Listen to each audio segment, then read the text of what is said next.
I did speak in this hall. Yeah, a couple of years ago. Yeah, a couple of years ago. Yeah. We had a good evening. We did. Nice, I wanted to meet you. Thank you. Release it up, don't you?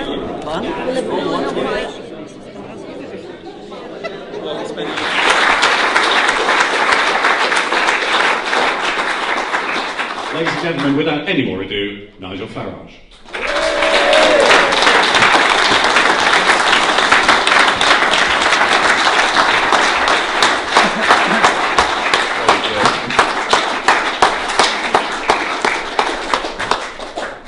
Good evening, everybody. Can you hear me without the microphone? Yes. Good. I've developed this loud speaking voice in the European Parliament because, of course, when I stand up to speak, I've got about sort of 400 people heckling me the whole time. So, and I'm used to the President of the Parliament now cutting off my microphone, so I really don't need one. I suspect that on May the 6th this year, when I crawled out of the wreckage of that ghastly aeroplane accident, with only one thing on my mind: where was the next cigarette coming from? I guess there were many in Brussels and in Strasbourg and in Luxembourg who were less than happy that I'd survived the ordeal. And I thought perhaps what I'd do this evening is explain to you how that extraordinary situation came to pass, and perhaps what some of my motivations behind doing what I've done over the last 17 years are. You see, it wasn't supposed to be like this. I had been a member of the Conservative Party, but I'd never been an active member. I'd never stood for the local council. I had no ambitions to be involved in politics whatsoever. This, of course, does not mean that I didn't have views which I honed from the age of 16 in public houses all through London and the home counties. But I never intended to be involved in politics in any way at all. And for me, the great moment came in 1990, October 1990, and I was working in the City of London, working on the London Metal Exchange. We used to work very hard in the mornings, and then lunch used to happen, and the afternoon performance was variable, to say the least. But this was one of those days, a quiet day on the markets, and it was about 5 o'clock, and we were in the usual bar on Old Broad Street, and one of the juniors ran in and said, because in those days, mobile phones were in their infancy. A gentleman's bar in the City of London in those days would not have had a screen up on the wall giving, live news or rugby coverage or whatever it might be. And one of the juniors ran in and said, "Britain has just joined the exchange rate mechanism."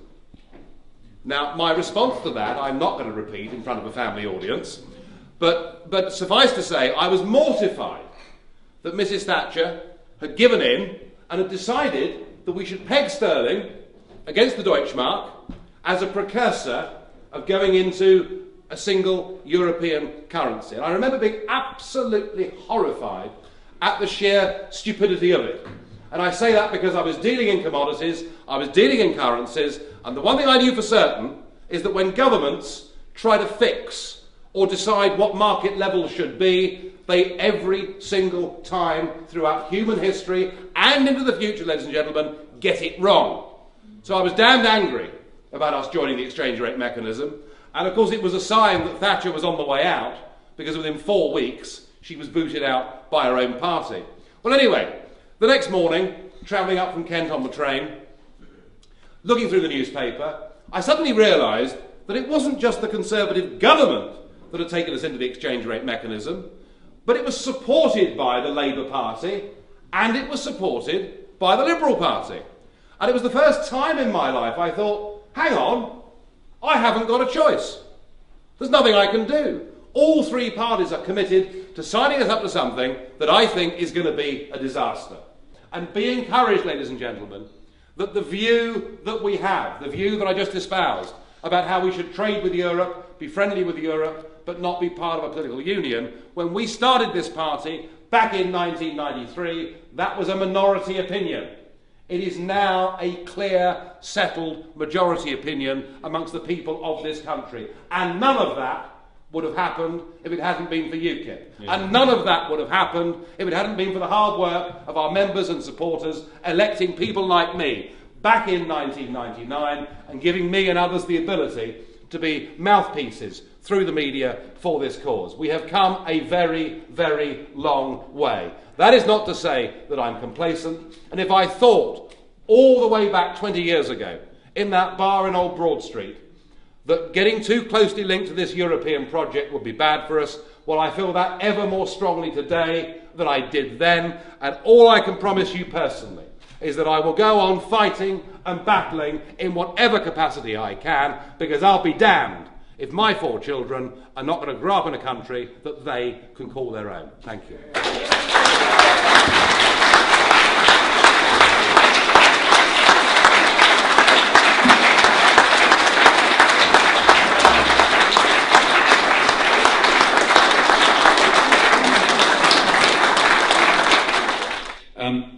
Here's a nice question from Michael Chapness. Norris McWhirter wrote a book about the EU. It said the EU is fascist, and yet in more recent times we find the EU Commission in many cases is communist. Where does the truth lie? Right. Good question. It's been puzzling me for years whether this was a right-wing organisation we're dealing with or a left-wing organisation. Dear old Norris McWhirter, and I'll come back to him, Chairman, if I may, in a moment. Dear old Norris was convinced that it was sort of a recreation of everything the Nazis had done, and yet dear old Vladimir Bukovsky, the former Soviet dissident who came to Britain in the 1970s and is now not only a member but a patron of our party, says that everything he sees with the European Commission reminds him of the old Politburo and centralised demand management government. I have no idea whether what we're witnessing is right-wing extremism or left-wing extremism. But what I do know is that it is statism. It is the idea that the people in charge know what is best for you, the peasantry, and that you should not have a right to determine your own future because you're simply not intelligent enough and it can be done for you.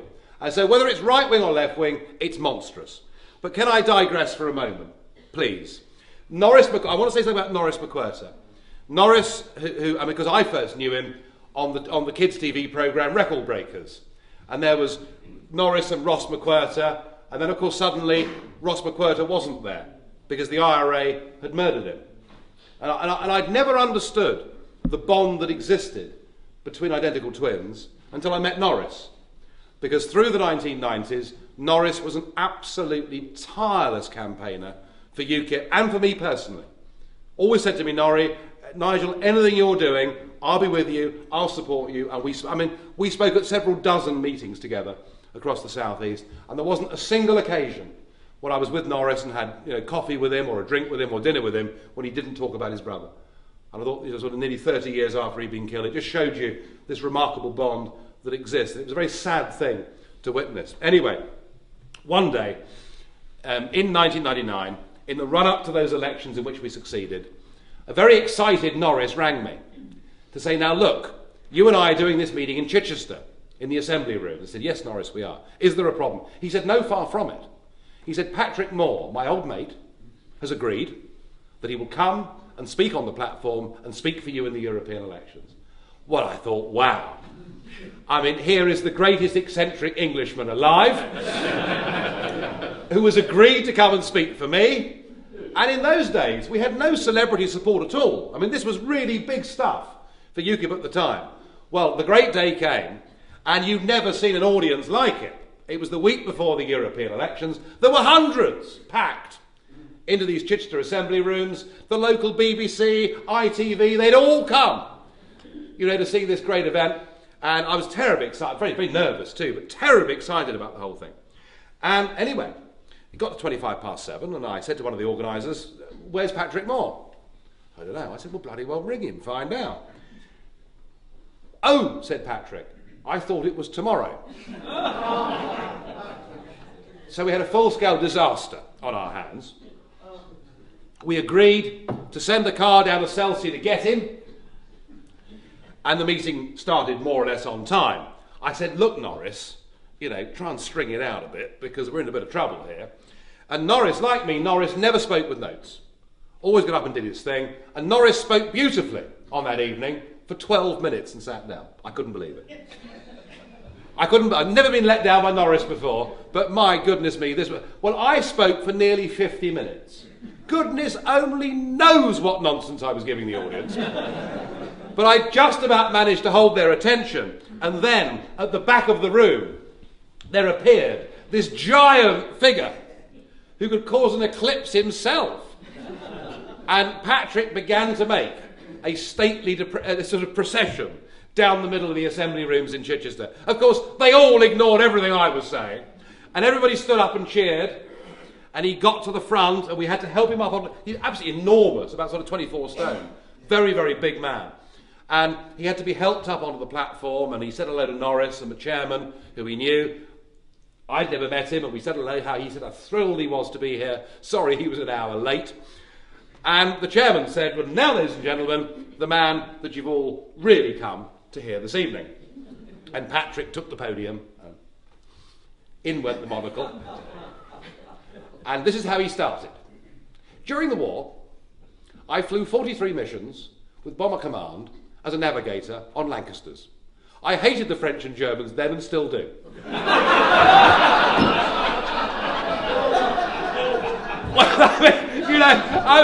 If I could at that moment have asked for the ground to open up and swallow me, this was, I thought, UKIP's first celebrity disaster. He said, not, of course, that that's got anything to do with it. I just feel better for saying it.